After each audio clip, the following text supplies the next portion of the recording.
Dans le cadre de votre projet de construction, vous êtes qualifié de maître d'ouvrage. À ce titre, vous devez souscrire une assurance dommages-ouvrages avant l'ouverture du chantier.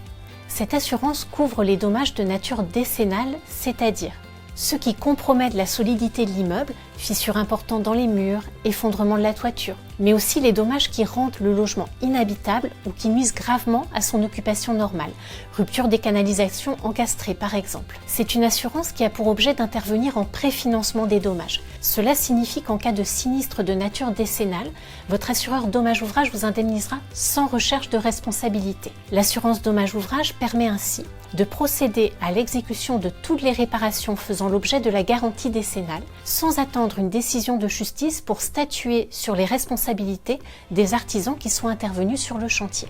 Il n'y a pas de sanction pénale pour le particulier qui construit sans assurance dommage-ouvrage dès lors qu'il envisage d'occuper la maison lui-même ou de la faire occuper par un membre de sa famille. Cependant, cette absence de souscription vous ferait courir quelques risques. En cas de sinistre, et si aucun des artisans ne reconnaît sa responsabilité, vous devrez peut-être saisir la justice pour vous faire indemniser. Cette démarche peut être longue et engendrera des frais de procédure. En cas de revente du logement construit dans les 10 ans qui suivent la réception, vous serez personnellement responsable vis-à-vis du nouvel acquéreur de toutes les conséquences résultant du défaut d'assurance. Cela signifie qu'en présence d'un désordre de nature décennale, vous pourriez avoir à l'indemniser à hauteur du coût des réparations.